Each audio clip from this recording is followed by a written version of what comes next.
my God.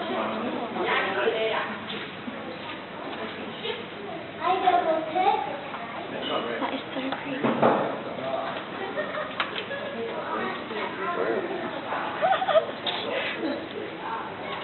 Hilarious.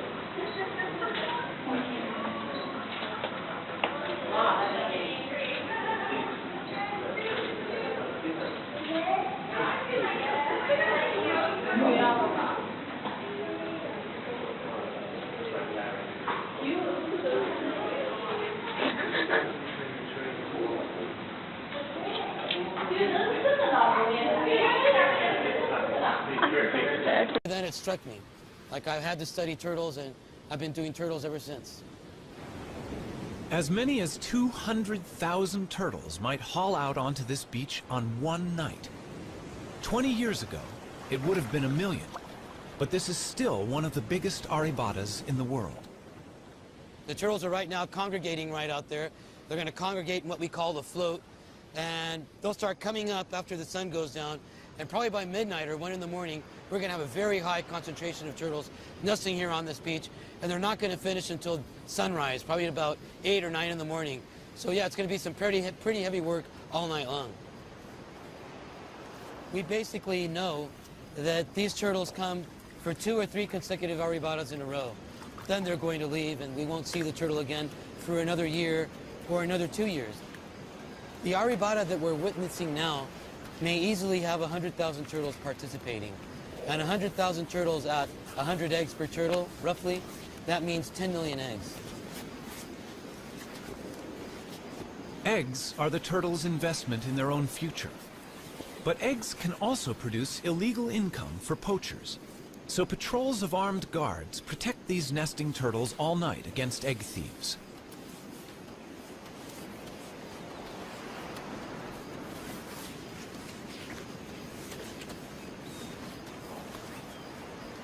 This female may have mated with several males offshore. So each of her 60 to 100 fertilized eggs may have a different genetic composition, which is healthy for the future of olive ridley turtles. Randall can also inspect the health of an individual while she's laying. She seems to be unaware of him and in a kind of trance. He examines her gently for signs of disease or injury while she's in this curious, semi-conscious state. Just why she enters this trance is not yet known. The studies carried out on this beach indicate that roughly 8% of all the eggs laid on this beach will actually hatch and turn into little turtles. Now, that does not mean that these little turtles will turn into adults. A wild guess is 1 out of 100.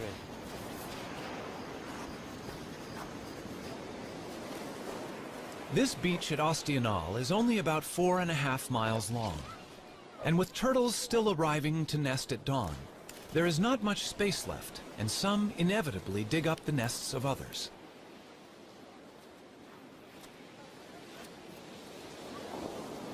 Many eggs get damaged, and the loss is enormous. The collection of eggs is important for the local economy, but local people are only allowed to take them for the first 36 hours of an aribata. It's a conservation plan they're happy with. The community of Ostional protects their turtles in many ways. Probably the main way is they respect the management plan. There are rules as to when you can harvest, when you can't, and the community as a whole complies. You can only harvest the eggs for the first 36 hours. The eggs have to be packaged in a special way. There has to be receipts. There's all this paperwork. And the people of Ostional comply with all these rules and regulations to their very best. And they get a good harvest without harm to the turtles. Soft-shelled, the eggs travel well to a luxury market, where some are enjoyed over the bar in a pricey drink they call baka.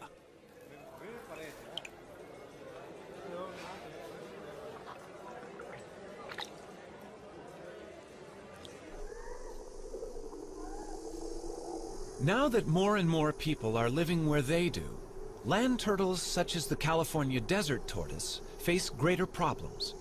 This rivalry concerns Jeff Lovich. When you look at what people have done to the desert in the last 100 years, it's amazing that it's survived. I mean, here we have this rugged old touchstone, a place that looks timeless, yet it's changing very rapidly, in a place that was formerly virtually empty of people and now sits in between Phoenix, Las Vegas, and Los Angeles, some of the most highly populated cities in the United States.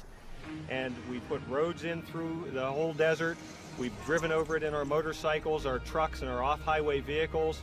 We've encouraged the spread of exotic species of plants and animals that are changing the landscape of the desert very rapidly. And the desert tortoise has become the flagship species for conservation in the Mojave Desert. But it has a very uncertain future in terms of how it's going to be able to survive in this onslaught of human population increase.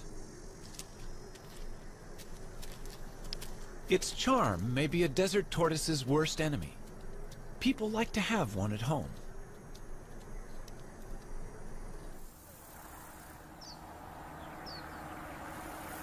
Problems arise when the once loved pet outgrows its welcome. It seems so easy and kind to let it go in the wild. But Fred, or whatever his pet name has been, is about to cause problems among the wild tortoises he will inevitably meet. He appears to have a cold, a viral infection that he'll soon pass on to others.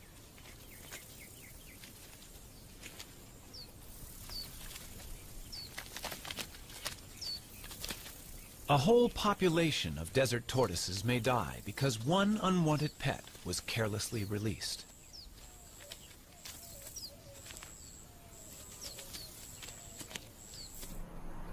Close to towns, tortoises are presented with other problems. Our roads cross their territories, and they get injured.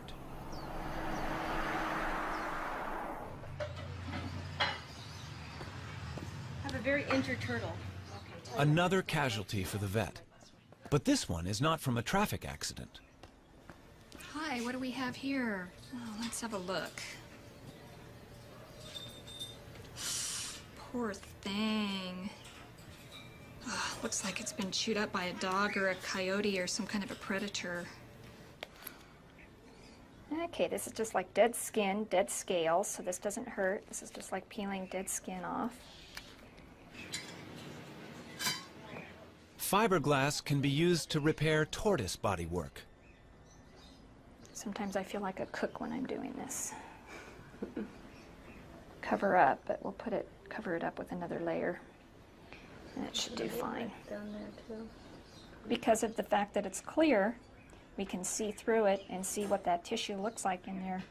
So if it ever got to a point where that tissue started looking bad, we'd be able to take this shell patch off and get in there and treat it. All right.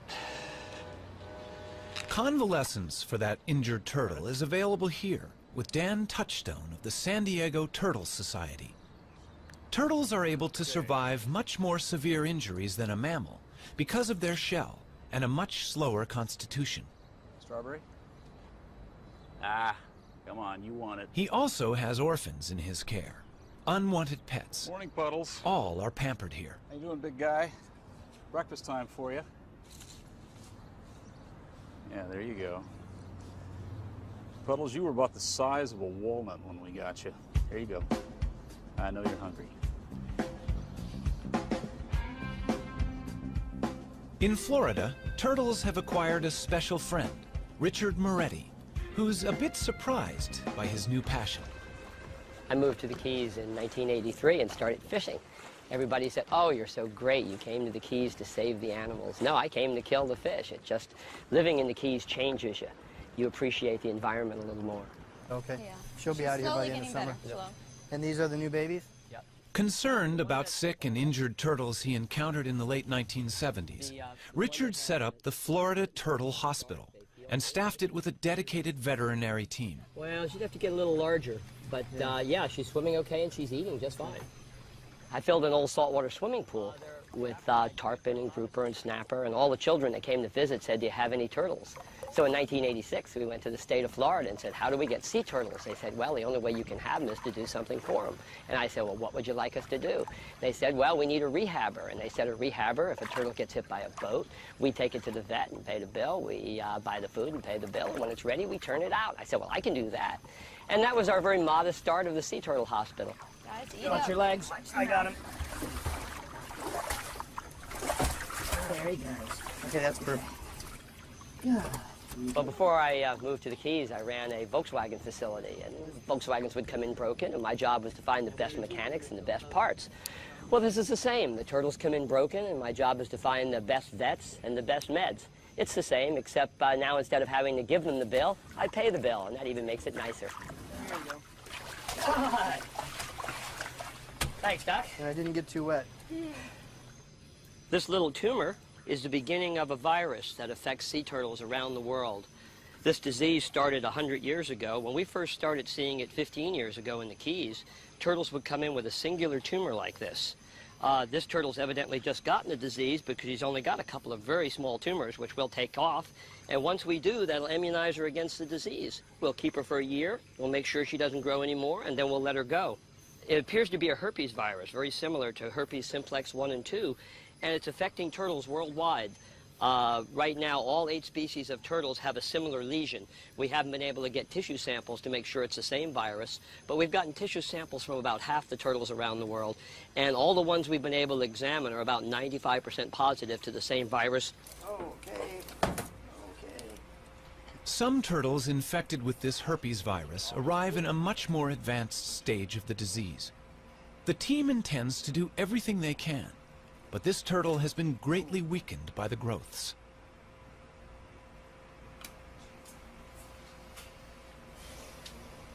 Notice the contrast difference. You have a radial opacity here. Notice it's not bone dense and it's not soft tissue dense. I'm concerned about these. We definitely need to go in and do the endoscopy and document that they're there with some digital photographs.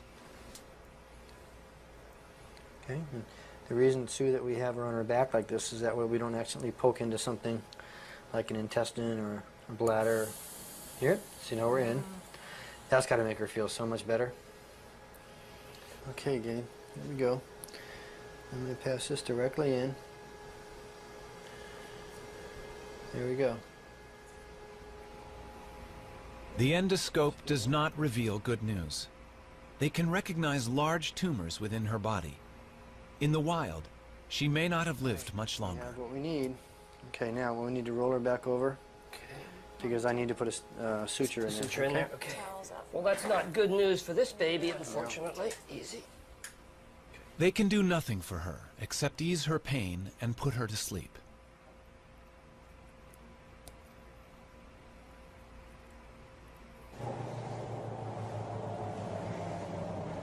The joy of success helps make up for the sadness of failure. And today, 4 rehabilitated turtles are going home. They look like they're ready. Yeah, after never being out of a tank, they're going to enjoy this big tank called an ocean, huh? All right. Have lots of babies, guys. Are you ready for this? You look ready. You're beating me up already? You got your jewelry? Yes. Okay. You can go. Moments like this reassure Richard Moretti that their work is worthwhile. All right, guy. Shall we send them in pairs? All right, sounds good to me. All right, they're roommates. They've been roommates. Okay, there they go. Ready? Usually when you see wildlife being worked on, it's usually on a picnic table with a buck knife. But we've built a state-of-the-art facility to give these animals the care they really need. Those little turtles that were just released, when they came in, they had been trapped in roots when they were born, and they struggled to get out. And they were cut all the way to the bones, all over their body from struggling with those roots. It took us 2 years to get them ready, and you saw those were nice, healthy turtles. And the feeling, taking a wild animal that's going to live a lot longer than I will, back out into the ocean and turning it loose for future generations, well, you can see, goosebumps. It's great. Nothing feels better than being able to put something back for the future.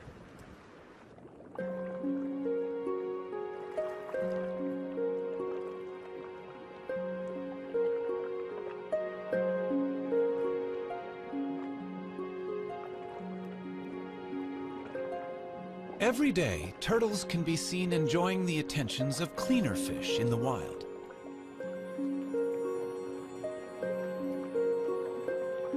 The fish feed on algae, and in doing so, clean the turtle's shell. It's a partnership that's millions of years old.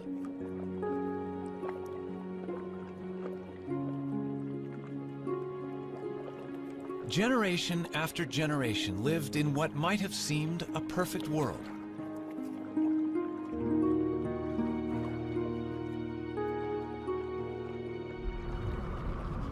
But change is sweeping through the ocean.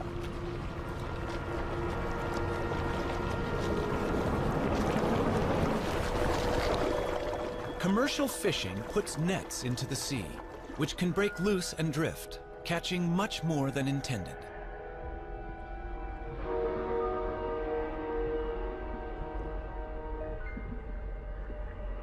These death traps can also snare and drown frightened turtles. Helplessly bound, they cannot swim to the surface to breathe. Shrimp nets have also taken a toll on turtles. Scientist John Mitchell. In the late 1970s and early 1980s in the southeast region of the United States, we estimated that approximately 40,000 sea turtles were killed incidental to shrimp trawling. And this problem created a need for either a shutdown of the fishery or the development of some apparatus or a technique to exclude the sea turtles from the trawl. What they developed was TED, a turtle exclusion device. It's tested inside the trawl net of a working fishing boat.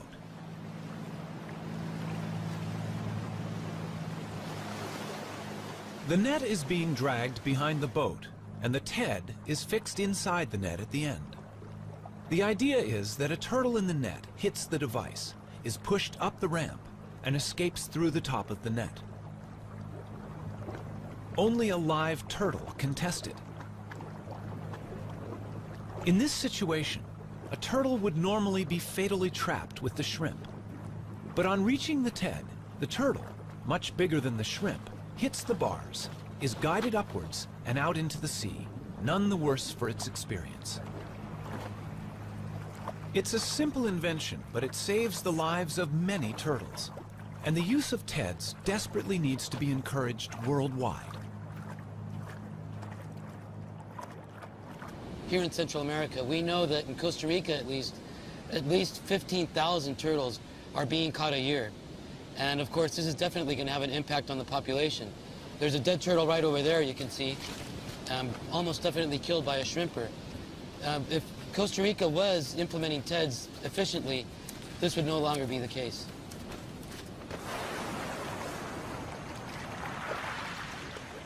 In the sands of this beach at Ostional, the olive ridley turtles have been developing for some 60 days.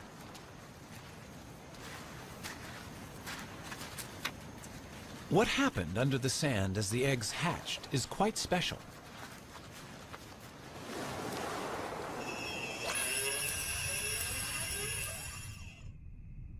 The eggs at the bottom of the nest hatch first. The hatchlings climb to the top of the chamber, and down below, sand fills the space they left. As more hatch, the floor is gradually lifted to just below the surface, and the hatchlings emerge together.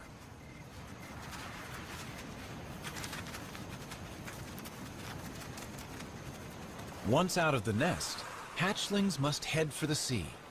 But how do they know where it is? Light is a crucial factor for orientation. The sea is always brighter than the land. It's thought that when they are grown, these turtles will return to this very same beach to lay their eggs.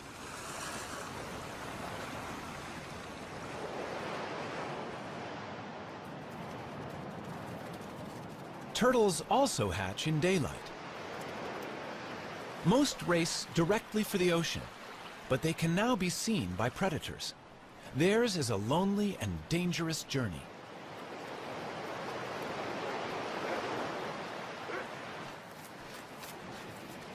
On this beach, almost every animal has a taste for turtles.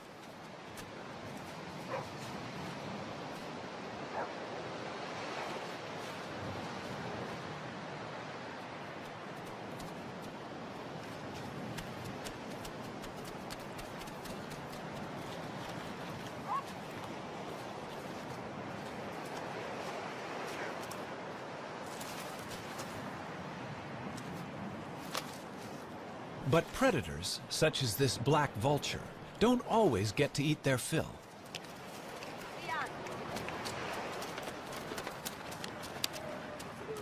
Survival of the turtles is important to the local people. When the turtles are hatching, the women all organize and they go to the beach. They shoo the predators away to make sure that the little turtles can make it into the water. They try to make sure that all these little turtles make it to the water safely, because of course it's to their best interest to make sure that these little turtles make it to the water. They eventually turn into adults and come back and participate in an arribada 10 years down the road. Although some 10,000 hatchlings will survive to become adult turtles, remember 10 million eggs were laid in these sands.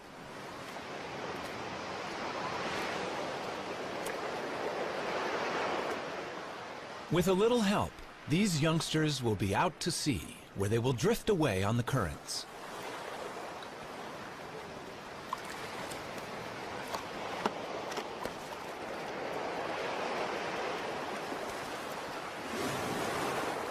No one knows where they go. Perhaps they hide from ocean predators among floating seaweed, where they can safely feed and grow. But it will be 15 to 20 years before they return to these waters. Before people ever began helping turtles to survive, alligators had been unwittingly doing so for millions of years. Young red-bellied turtles are hatching from eggs laid in the alligator's nest. The rotting heap is warm and humid, as good for incubating turtles' eggs as it is for hatching alligators. Both stand to gain. Alligators eat a good many adult red-bellied turtles.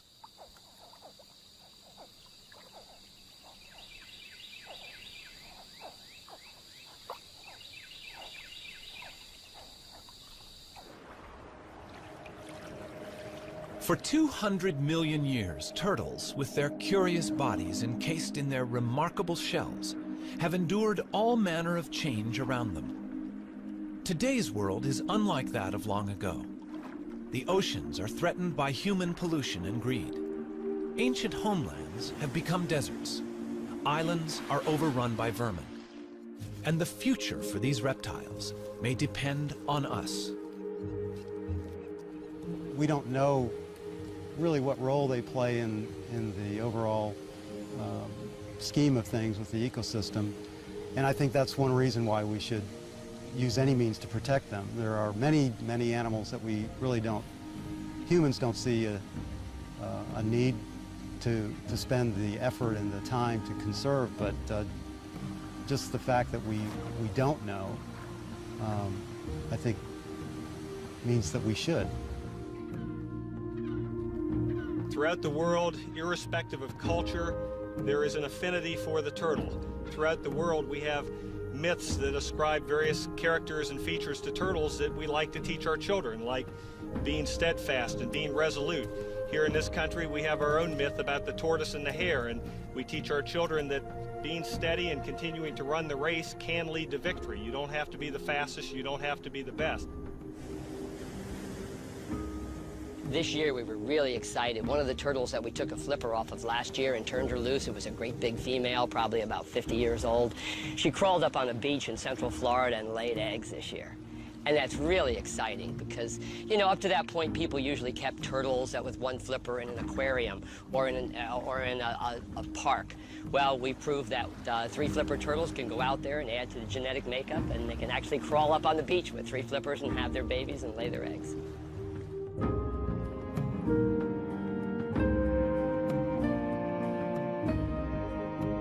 They're 200 million years old. Those are living fossils that we put back in the ocean. And hopefully with a lot of help from our friends that help us work on turtles, we'll see them into the next millennium. But it makes you feel really good. You know, we use so much of our assets and our environment up. It's so nice to put something back for the future.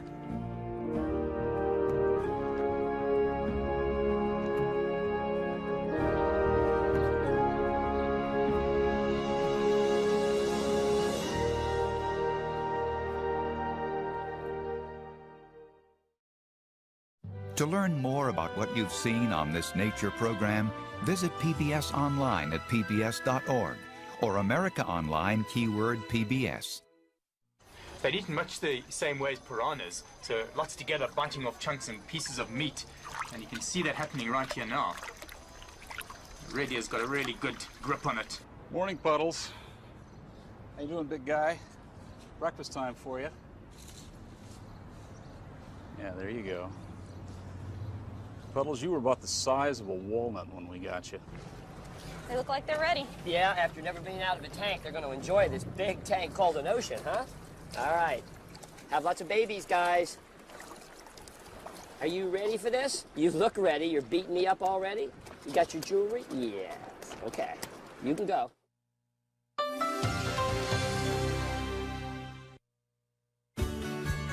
We are PBS.